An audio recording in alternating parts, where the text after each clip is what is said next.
Good morning. So I'm just sitting outside watching the rain, trying not to go down the rabbit hole, just kind of like pick myself up. And obviously not going down the rabbit hole is not exactly a phrase in my vocabulary apparently. So here we are. I'm watching videos and I come across one that's referencing John 3:16.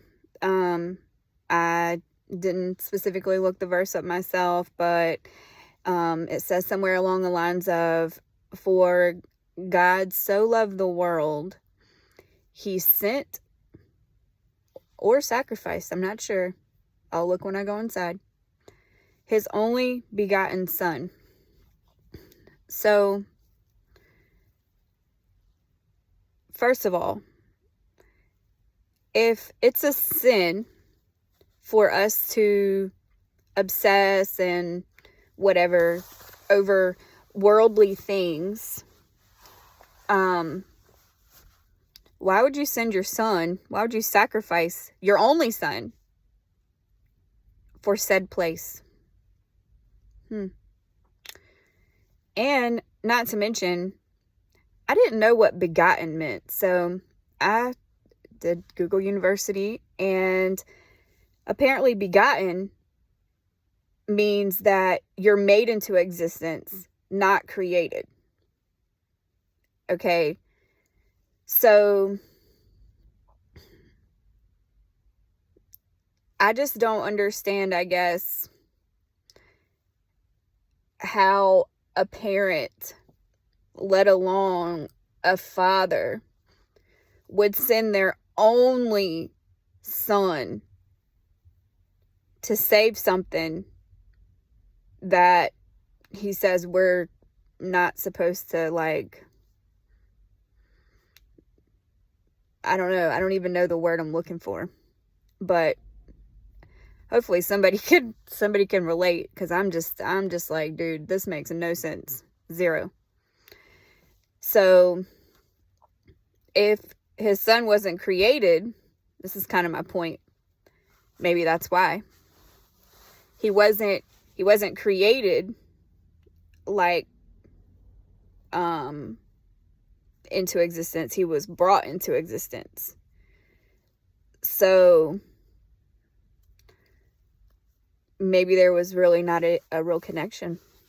Maybe that's how he was able to do it. I can't say that I would let my child, I don't know any parent, well, I take it back. I personally have not experienced, I'll say that out loud, any parent that I've come in contact with who openly admits that they would put their son or daughter, I guess, on a crucifixion to save the world that doesn't even really exist. Because this is school. This is real school. The real one. So I don't know. Maybe there's more. Maybe I'm totally wrong. That's fine. This is just kind of one of those moments where I'm like, dude, I have to say this out loud. And I'm tired of talking to myself because people are starting to think I'm crazy. Maybe I am. But my goal is to make it known, like, dude, this is what I'm doing. Okay? This is what I'm thinking about. I'm talking to my ancestors, okay? Leave me alone. Just because you can't see them, don't mean I can't. So, relax. If you see me talking to myself, mind your business. No, I'm just joking. But yeah, hopefully somebody can, like, resonate or, like, shed some light. I don't know, like, I don't know. This has just been on my mind a lot lately. I've been trying to not ignore it, but just, I guess, steer away a little bit, just because I'm not as seasoned as I would like to be with, like, specifically the Bible. I can only go off of, you know, what's happened to me, what I've experienced. God is real. God is very real. But the God that we're taught, it is not. And, you know, I want to,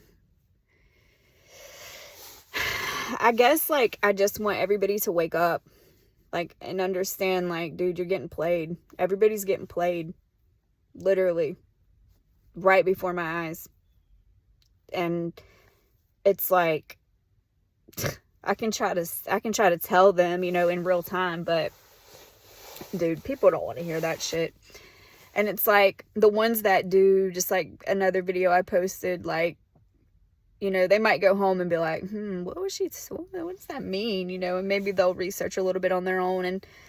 And maybe there are people who have, you know, really made some sort of like change, or, you know, had some sort of awakening, you know, after conversations that I've had with them or that they've had with me.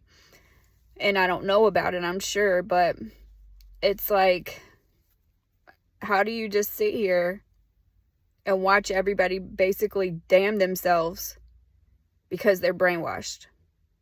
It's hard. It's hard. But anyways, I hope everybody is having a wonderful morning. It's pretty rainy and cold here. Not exactly paradise, but here we are. So we make the best of it. And I will see you later.